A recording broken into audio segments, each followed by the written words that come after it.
All right, let's jump right in. We're going to explore this really powerful psychological battle, one that honestly plays out inside all of us, especially when things get tense. It's that choice between curiosity and, well, indifference. What actually happens when we decide to look over the fences we build around ourselves? And maybe more importantly, what grows in the silence when we don't? And we're going to start with this quote. It's just staggering. It's from a woman named Liat. Now picture this. You're in the most terrifying situation you can possibly imagine, held hostage. And yet, she didn't just hunker down into survival mode. No, she made a choice that it defies all expectation. She chose to be curious. And that one idea right there, that's the key to this whole thing.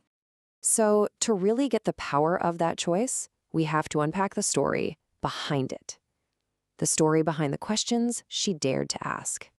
So here's the background. Liat Atzili, she's a U.S.-Israeli dual national from the Near Oz kibbutz.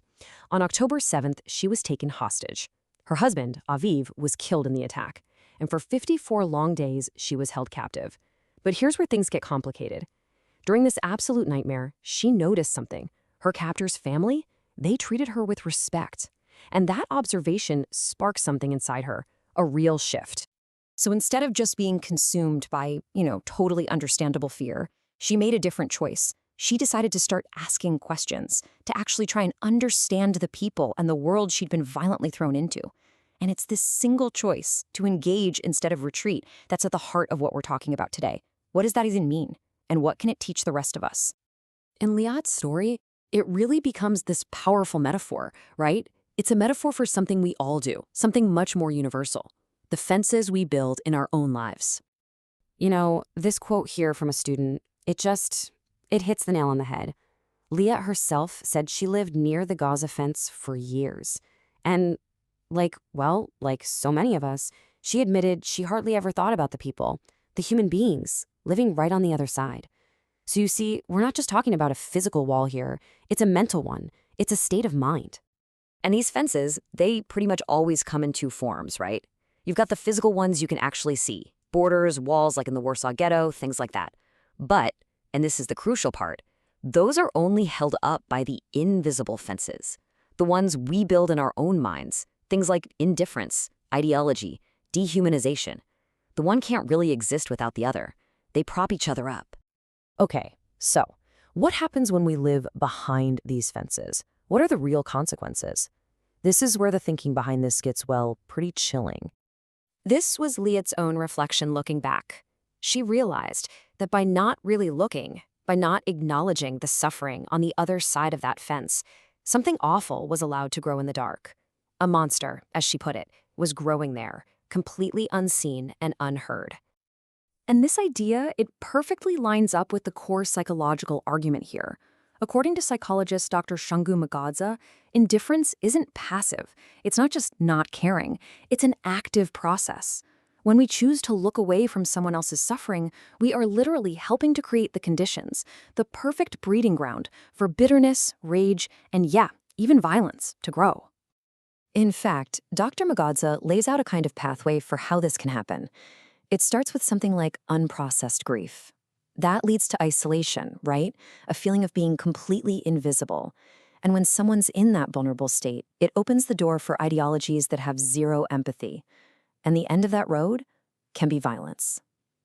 Our silence, our indifference, it helps pave that road.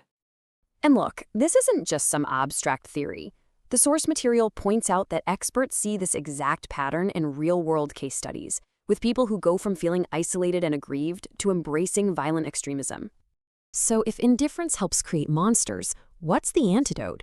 How do we fight back? Well, Liat's story gives us a pretty powerful answer. This quote from Liat's father, Yehuda, it's so blunt, and it perfectly captures that feeling of being trapped between two crazy extremes. He's basically saying no to the whole idea that you have to pick a side in this endless cycle of hate.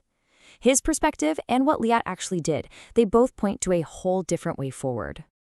Which brings us to this central idea, this antidote. Let's call it being Liat curious. It's a way to describe what she did. It's this active, almost radical form of empathy. And let's be clear, this isn't about forgiving or forgetting or making excuses. It's about making the incredibly courageous choice to see the human being behind the action. especially when that is the hardest thing in the world to do. And being Liat curious, it's not a passive feeling. It's an action. It requires you to be present, to actually listen without just waiting for your turn to argue. You don't have to agree. And Liat herself says that trying to pretend these things are non-political is a huge mistake. No, this is the opposite. It's about diving headfirst into the complexity and refusing those easy, dehumanizing stories that both sides love to tell. So after going through all of that, there's really only one thing left to do, and that's to turn the lens back on ourselves, to take these big, heavy ideas and make them personal. Let's really think about what it means to look over our own fences. So just take a second. What are the fences, the real ones, or the ones in your head that you've put up in your life? What walls are keeping you separate from people who are different? And who's on the other side? And what stories have you told yourself to justify, well, to justify looking away? You know the ones. It's not my problem, they kind of deserve it, or the big one, it's just too complicated to even think about. Okay, and now for the really tough one. If we accept this idea that indifference creates the perfect environment for rage to grow, then what monsters, what pain and anger might be growing in the silence all around you, in your own community? Simply because you have chosen not to look. And that's where this leaves us. It all boils down to one single powerful choice. It's the exact same choice Liat made in captivity.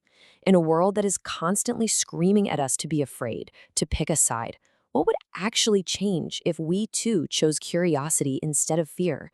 What if we just started asking questions?